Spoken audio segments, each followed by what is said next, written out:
A graça e a paz do nosso Senhor e Salvador Cristo Jesus para a sua vida, meu irmão. Que o Espírito Santo de Deus venha inundar o teu ser de tudo aquilo que é necessário, fé, coragem, confiança, força, para a gente continuar na luta, para você continuar firme e não desanimar, tá bom? É o meu desejo, a minha oração. Eu estou aqui mais uma vez, em nome de Jesus, para nós tratarmos de um tema maravilhoso, a comissão do profeta. Ezequiel capítulo 2. Ezequiel 2, irmãos, é um capítulo curtinho, né? Só tem 10 versículos, mas ele é extremamente profundo. Por quê? Porque ele mostra o momento em que Deus transforma um homem comum, em um mensageiro para uma geração que, infelizmente, era muito rebelde, estava em apostasia. E há uma ligação muito forte com o tempo que nós estamos vivendo hoje, tá? E aí o versículo 1 vai dizer o que para nós? Disse-me, filho do homem, põe-te em pé e falarei contigo. Que nós possamos aguçar os nossos ouvidos, irmãos, possamos colocar de pé, espiritualmente falando, para ouvir o que Deus vai falar conosco e que o Espírito Santo venha impressionar o nosso espírito com tudo aquilo que nós iremos aprender nesse momento. E essa foi a primeira frase, filho do homem, põe-te em pé e falarei contigo. Né? Se nós pudéssemos colocar aqui um tema central para esse capítulo, qual poderia ser? Deus não procura mensageiros perfeitos, procura pessoas que se levantem, ouçam sua voz e sejam fiéis à sua palavra. Embora que nós sejamos imperfeitos, meus irmãos, você seja imperfeito, eu seja imperfeita, mas nós podemos ser levantados por Deus se formos fiéis à sua palavra. Amém? E aí o texto vai dizer, filho do homem, põe-te em pé e falarei contigo. Irmãos, onde que Ezequiel estava? Nós já falamos no capítulo 1 que Ezequiel ele estava no exílio babilônico, né? Junto ao rio Quebar. Jerusalém havia sido profundamente afetada por uma crise que foi provocada, infelizmente, pela infidelidade de Israel. E então acontece algo extraordinário. Em meio a uma crise terrível que o povo de Deus estava passando, Deus ele se revela. E isso já nos ensina algo muito importante.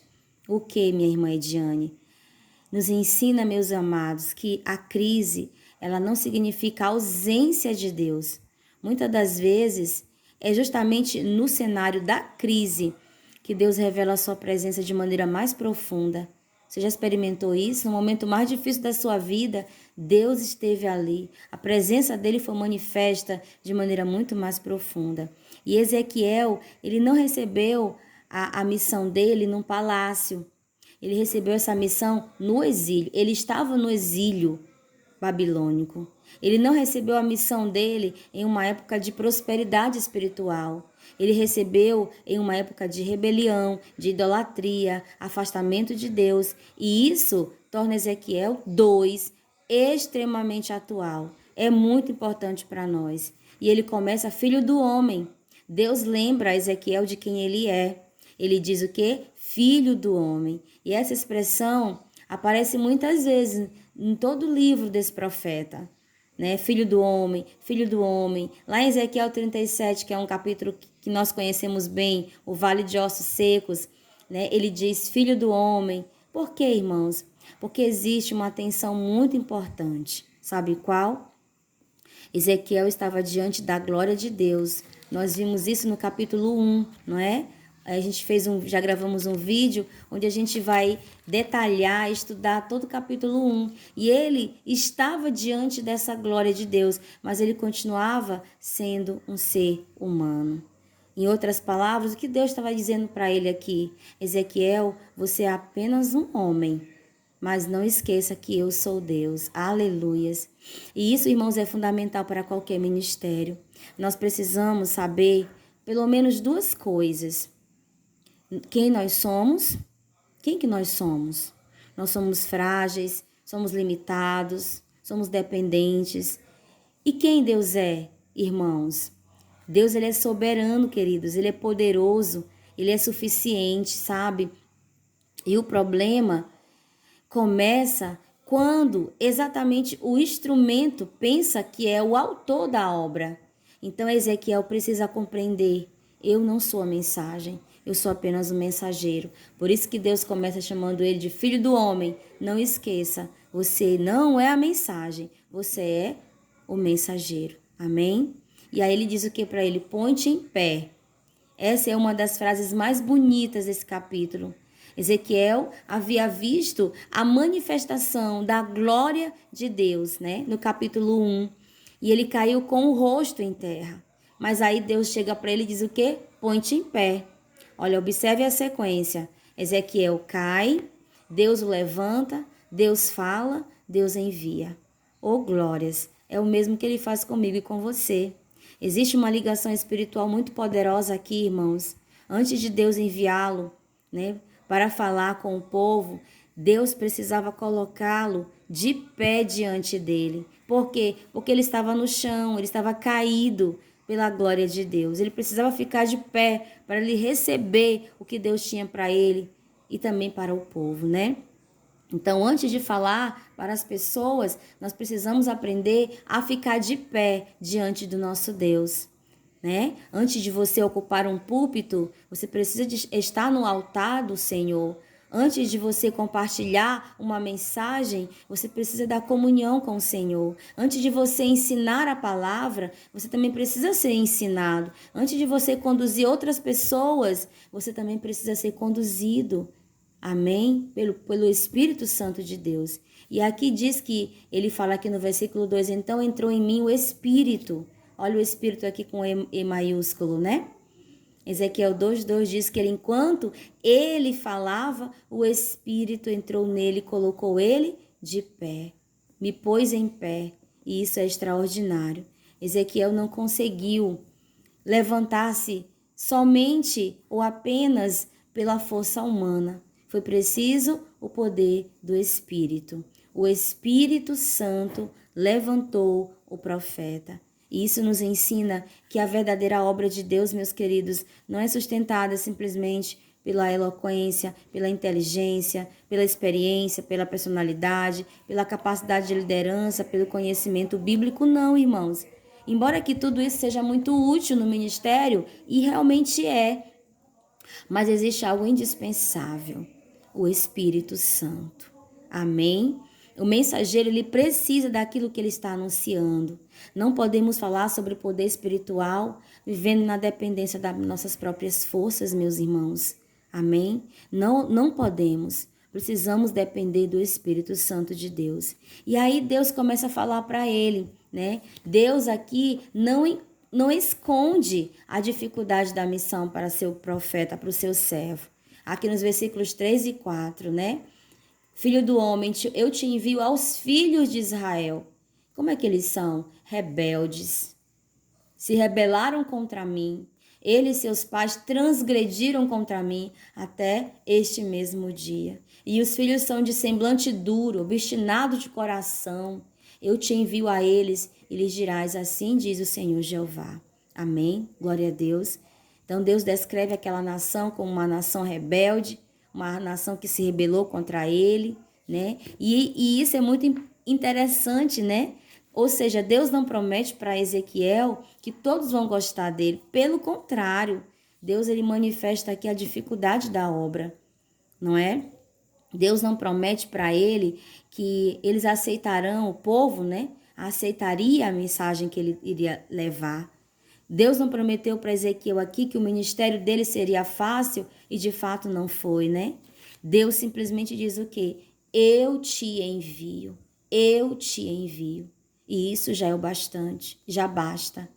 E isso também, irmãos, muda completamente a nossa compreensão do ministério, né? Do ministério que nós também estamos envolvidos. O sucesso de uma mensagem ou de um mensageiro de Deus ou uma mensageira não é medido pela quantidade de pessoas que aplaudem esse mensageiro, essa mensageira. É medido pela fidelidade à mensagem que Deus confiou a ele. Então, nós teremos sucesso em nossa comissão, onde Deus nos enviar para fazer a sua obra, quando nós somos fiéis, totalmente fiéis a mensagem que Deus nos confiou. Amém? E aqui ele vai dizendo, continuando falando, né? Que eles ouçam, versículo 5, quer ouçam, que deixem de ouvir, porque são casa rebelde. Então aqui no versículo 5, nós encontramos esse princípio, que é um princípio muito importante. O que Deus diz aqui para nós? Eles podem ouvir ou deixar de ouvir, mas eles saberão que houve um profeta entre eles. Deus levantou um mensageiro. Deus não deixou eles sem um mensageiro, sem uma mensagem, sem uma advertência. E aqui existe uma grande diferença, irmãos, entre fidelidade e popularidade, tá? Ezequiel não podia controlar a reação do povo, obviamente, mas ele poderia controlar a sua fidelidade. A fidelidade da mensagem que ele teria que levar ao povo. Muitas das vezes nós recebemos uma mensagem e nós tentamos amenizar, sabe, para não ferir, para não magoar, mas nós precisamos ser fiéis, meus irmãos, àquilo que Deus nos confiou para levar o povo. Amém? Nós podemos, irmãos, ensinar alguém e essa pessoa não mudar. Nós podemos aconselhar ela rejeitar a pessoa, a igreja, as pessoas, né, que nós iremos levar a mensagem. Nós podemos até orar e aparentemente nada acontecer, como às vezes a gente já passou, quem sabe você já passou por isso, eu também já passei, né? Aparentemente a gente ora, nada acontece. Às vezes a gente prega e algumas pessoas não aceitam a palavra, a gente prega e prega e prega, parece que não tem efeito, mas a nossa responsabilidade não é converter. A nossa responsabilidade é sermos fiéis àquilo que Deus colocou em nossas mãos. A conversão, irmãos, pertence ao Espírito Santo, mas ser fiel pertence ao mensageiro. Nós precisamos ser fiéis. E aí o Senhor, no versículo 6, vai dizer uma outra palavra, não os temas. Ou seja, não tenha medo deles. E tu, ó filho do homem, não os temas. Essa ordem aparece aqui com muita força. Você consegue perceber isso, meu irmão, minha irmã? Deus sabia que Ezequiel enfrentaria oposição, irmãos. Como nós também hoje temos enfrentado, quando nós tentamos levar a verdade como ela é de fato, a verdade ela sempre vai encontrar oposição. Por isso, antes de Deus enviar o profeta, Deus ele trata do seu emocional, não é? Trata do seu medo, porque ele sabia que talvez, provavelmente, o profeta sentiria medo. E o que isso nos mostra? Nos mostra, irmãos, que o medo não significa que nós perdemos ou que nós não recebemos uma missão. Eu estou com medo, então isso não vem de Deus. Não. Muitas das vezes, nós sentimos medo justamente porque existe uma missão diante de nós, não é? E aí Ezequiel, ele vai precisar aprender como nós também precisamos aprender. Que nós não devemos olhar primeiro para a reação das pessoas, a cara feia, as palavras que nos ferem muitas das vezes. Nós devemos olhar para aquele que está enviando, que está nos enviando, que está enviando você. Olhe para aquele que está enviando você. Amém? Se os nossos olhos estiverem em Cristo, é o que basta. Do restante, Deus vai cuidar. Se nós olharmos para as pessoas, irmãos, nós vamos ficar com medo realmente. Eu já passei por uma situação onde eu fiquei com medo de pregar a palavra, porque a pessoa tinha uma cara muito fechada. E eu perdi de ganhar essa pessoa para Jesus. Porque mais na frente, foi uma pessoa pregou o evangelho para ela e ganhou ela para Cristo. Eu me intimidei com o semblante da pessoa. Então, nós não devemos nos intimidar, irmãos, com as pessoas. Não devemos ficar com medo. Se nós olharmos para as pessoas, nós vamos ficar com medo. Nós temos que olhar, irmãos, para o Senhor. Quando nós olhamos para Deus, nós recebemos a coragem, tá? Amém? E aqui o Senhor continua dizendo, conversando com o profeta, falando com o profeta aqui, os versículos 7 a seguir, especificamente aqui no versículo 8, mas tu, ó filho do homem, ouve o que eu te falo, não sejas rebelde. Não sejas rebeldes como a casa rebelde. Ou seja, não sejas rebelde como eles são rebeldes. Irmãos, essa talvez seja uma das advertências mais profundas desse capítulo, o versículo 8. Deus estava enviando Ezequiel para falar com pessoas rebeldes. E existia um perigo. Qual era esse perigo? Tentar corrigir a rebeldia dos outros, enquanto ele estava sendo rebelde também. Oh, meu Pai, que contradição, não é? Antes de denunciar a dureza do povo, Ezequiel precisava cuidar do próprio coração dele. E isso, irmãos, é extremamente sério para quem ministra. Viu, irmão? Minha irmã, você que ministra, você que é um pregador do evangelho, uma pregadora do evangelho, você precisa ter cuidado com isso aqui. Isso é muito sério, porque nós muitas das vezes podemos falar sobre oração e não orar, não é mesmo? Nós podemos muitas das vezes falar sobre santidade e vivermos uma vida negligente. Deus tenha misericórdia de nós. Podemos falar sobre entrega, não é? Como a gente muitas vezes fala nos púlpitos. E às vezes nós continuarmos tentando controlar tudo. Como que a gente vai entregar para Deus algo se nós queremos controlar tudo? Muitas das vezes nós falamos sobre o perdão e alimentamos ressentimentos, né? Às vezes também a gente fala em nossas pregações sobre fé e vivemos dominados pelo medo. Então a mensagem, meus amados irmãos, a mensagem ela precisa primeiro passar pelo mensageiro. Antes de nós levarmos a mensagem precisa entrar dentro de nós, precisa tratar o nosso coração. E aí ele diz o que para ele? Abre a tua boca e come o que eu te dou. Abre a tua boca e come o que eu te dou. Aqui o versículo 8. Chegamos aqui a uma das imagens mais poderosas desse capítulo 2. Deus mostra Ezequiel, né, para ele um rolo. Oh, glórias. E nesse rolo, irmãos, tinha algumas coisas. E aqui no versículo 10 está dizendo que tinha. Nele estavam escritas lamentações, suspiros e ais. Lamentações, suspiros e ais. Por quê, irmãos? Porque a mensagem que Ezequiel receberia, ela não seria uma mensagem agradável aos ouvidos do povo. Era uma mensagem de advertência. E aí Deus diz o que para ele? Come este rolo. E vamos ver aqui o versículo 9. Então vias que uma mão se estendia para mim, e nela havia um rolo de livro. E estendeu diante de mim, me ofereceu, né? E ele estava escrito por dentro e por fora. Aqui no versículo 1 do capítulo 3, né? Come este rolo. Isso significa o quê, irmãos? O que significa?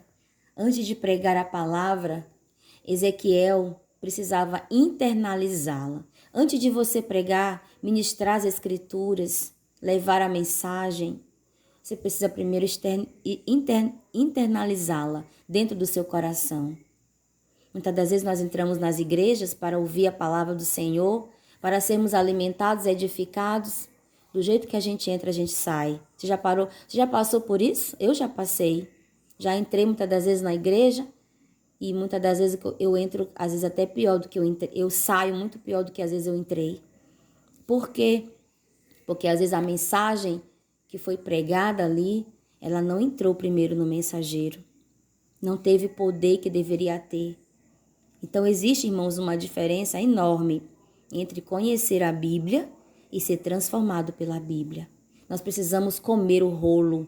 Comer o rolo significa estudar as Escrituras e colocar em prática. Amém?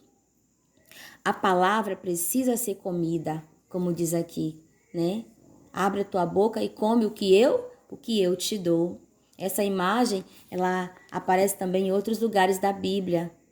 Lá em Mateus 4, Jesus diz o quê? Nem só de pão viverá o homem, mas de toda a palavra que procede da boca de Deus. Jeremias também, o profeta Jeremias, no capítulo 15, no versículo 16, ele diz o quê? Achadas as tuas palavras, logo as comi. Então, irmãos, a palavra, ela precisa ser estudada, mas ela também precisa ser digerida, vivida, transmitida, recebida. não é? Então, quando a palavra entra profundamente em nós, ela precisa nos corrigir, ela nos confronta, ela nos consola, ela nos purifica, ela nos transforma, ela nos fortalece, ela nos prepara. Amém? Por isso, um verdadeiro pregador, uma verdadeira pregadora da palavra, ela precisa perguntar o seguinte: o que Deus está querendo fazer primeiro em mim? Essa palavra que eu vou transmitir à igreja ou alguém, uma pessoa, essa palavra, ela precisa primeiro fazer algo na minha vida. O que Deus está querendo trazer, querendo fazer primeiro em mim, antes de fazer naquela pessoa que vai ouvir também a palavra, não é? A nossa preocupação, irmãos, não é o que nós vamos falar, é se a palavra que nós vamos falar, qual é a necessidade e a funcionalidade dessa palavra na minha vida. Amém, irmãos? E aí o rolo ele tinha lamentações, suspiros e ais. Era isso que o rolo era contido, né? Isso também nos ensina muita coisa. É muito significativo para nós, né? A mensagem de Deus nem sempre será confortável. Muitas das vezes, a maioria das vezes, essa palavra não é confortável. Existe uma tendência contemporânea, nossa, né, de querermos uma religião que apenas anime, motive, agrade, teoria da prosperidade, né? Mas a palavra de Deus, ela também precisa nos confrontar, nos corrigir, nos chamar ao arrependimento, meus amados. Uma mensagem bíblica, verdadeira, ela pode ferir antes de curar. Ela pode incomodar muito antes de verdadeiramente libertar aquela pessoa que precisa da libertação, não é? Pode revelar nossa condição antes de mostrar a solução do problema. E isso não quer dizer que a mensagem não foi falada, não foi transmitida sem amor. Às vezes, a maior expressão de amor, meu irmão, minha irmã, é dizer a verdade, mesmo que doa, tá? Mesmo que doa. Mas aí, há uma surpresa, né? No capítulo 3, a gente vai depois detalhar melhor o capítulo 3. Aqui no capítulo 3, depois que Ezequiel come o rolo, ele diz que aquele rolo era doce, né? Era doce como o mel. Aqui no versículo 3, ó, na minha boca ela era doce como o mel. Isso parece um pouco contraditório, né, irmãos? Como pode uma mensagem cheia de lamentações, suspiros e ai ser doce, não é? Porque a palavra de Deus, ela pode ser dolorosa para o pecado, mas ela pode ser doce para quem deseja Deus. Amém? Então, a verdade, ela pode confrontar nosso ego, mas ela pode alimentar nossa alma. E ela faz isso. A correção, ela dói, mas ela produz vida. O arrependimento gera lágrimas, mas conduz a uma restauração. Olha só como isso é maravilhoso, né? Como eu falei antes, né? Ezequiel, ele recebeu essa mensagem em um período de crise espiritual para o povo de Deus, né? Para o povo de Israel. E não é diferente de nós hoje. Nós também vivemos em um mundo marcado por confusão espiritual, normalização do pecado, não é? Secularização, conflito, sofrimento, medo, injustiça, apostasia, busca por soluções humanas para problemas espirituais e uma série, irmãos, de coisas negativas que têm desestabilizado a igreja de Deus, não é mesmo? E a mensagem de Ezequiel vai nos lembrar o quê? Deus ainda chama pessoas para permanecerem de pé quando muitos estão se afastando. Você é chamado a estar de pé, mesmo que os outros se afastem. A igreja precisa de pessoas que não sejam simplesmente populares, porque pregam bem, porque lideram bem. Deus precisa, como a igreja precisa, de pessoas fiéis. Seja você essa pessoa fiel, que venha ser eu também essa pessoa fiel em nome de Jesus. Amém? Agora, para encerrar, irmãos, esse nosso momento, do capítulo 2 aqui, né, de Ezequiel, nós poderíamos fazer uma pergunta. Se Deus nos enviasse hoje, se Deus te enviasse hoje, Para quem ele te enviaria? Talvez para a tua família, a igreja que você se congrega, teus amigos, teus colegas, teus vizinhos, teus filhos, pessoas que talvez estão afastadas dos caminhos do Senhor, pessoas que estão sofrendo. E talvez Deus está te dizendo hoje, nesse momento, agora, te levanta, homem, filho do homem, te levanta, filha do homem. Não porque você seja talvez suficiente, e você não é como eu também não sou, mas porque Ele está conosco. E Ele nos ordena, levanta-te. Talvez essa mensagem te encontra no momento, em uma situação onde você esteja pensando que você não consegue, eu não tenho essa capacidade, eu não consigo. Mas o que foi que Deus disse para Ezequiel e diz para você hoje? Põe-te em pé. Talvez você pense, as pessoas não vão me ouvir. O que Deus diz para você e para mim? Você anuncia.